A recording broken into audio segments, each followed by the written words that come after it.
আসসালামু আলাইকুম। মাত্র একটা উদাহরণের মাধ্যমে 6টা কারক নির্ণয় করা দেখব। পরবর্তী ভিডিওতে আমরা ধাপে ধাপে আলোচনা করব। প্রথমে দেখো, দেওয়া আছে কর্তৃকারক, কর্মকারক, করণকারক, সম্প্রদান কারক, অপাদান কারক, অধিকরণ কারক। এগুলো কিভাবে বের করা যায় সেগুলো এখানে দেওয়া আছে। দেখো, তুমি কর্তৃকারক কিভাবে বের করতে পারবা? যদি তুমি ক্রিয়াকে কে বা কারা দিয়ে প্রশ্ন করো তাহলে তুমি কর্তৃকারক বের করতে পারবা। কর্মকারক হচ্ছে যদি তুমি ক্রিয়াকে কি বা কাকে দিয়ে যদি তুমি প্রশ্ন করো তাহলে তুমি বের করতে পারবা কর্মকারক। করণকারক হচ্ছে কিসের দ্বারা বা কি উপায়। যদি তুমি ক্রিয়াকে কিসের দ্বারা বা কি উপায় দিয়ে প্রশ্ন করো তাহলে তুমি পাবে করণকারক।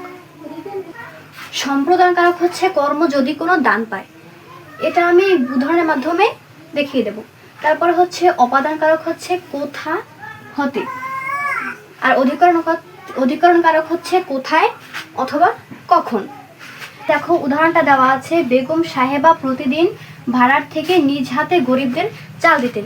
এখানে আমাদের ফার্স্ট অফ অল খুঁজে বের করতে হবে ক্রিয়াকে। এখানে ক্রিয়া হচ্ছে দিতেন, এটা হচ্ছে ক্রিয়া। এখন আমরা প্রথমে বের করব কর্তৃকারক। এখন আমরা কর্তৃকারকটা কিভাবে বের করতে পারি? কে বা কারা দিয়ে যদি আমি ক্রিয়াকে প্রশ্ন করি তাহলে আমি পাবো কর্তৃকারক। এখন আমি প্রশ্ন করি ক্রিয়াকে, কে দিতেন? বেগম সাহেবা দিতেন। তাহলে হচ্ছে বেগম সাহেবা হচ্ছে কর্তৃকারক। এখন আমি বের করব কর্মকারক। কর্মকারকটা কিভাবে বের করতে পারি? যদি কি বা কাকে দিয়ে যদি আমি ক্রিয়াকে প্রশ্ন করি তাহলে আমি পাবো কর্মকারক। এখন আমি দেখি বেগম সাহেবা কি দিতেন, তাহলে কি দিতেন? চাল দিতেন। এখানে চাল হচ্ছে কর্মকারক। তারপর আমরা বের করব করণকারক। করণকারক হচ্ছে কিসের দ্বারা বা কি উপায়।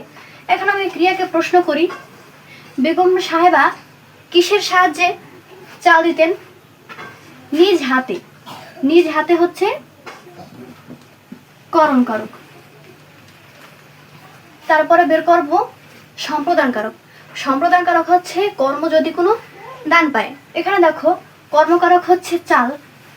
এখন এই কর্ম কারা পেত? গরিবরা। তাহলে গরিবরা হচ্ছে সম্প্রদান কারক।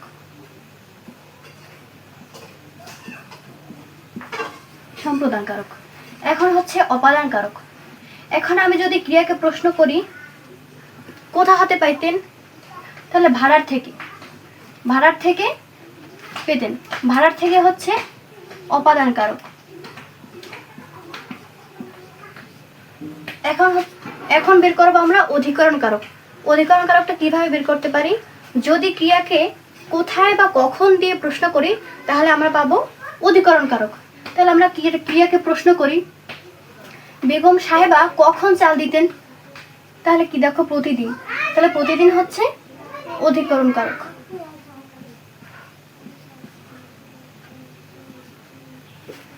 ভিডিওটি দেখার জন্য অসংখ্য ধন্যবাদ।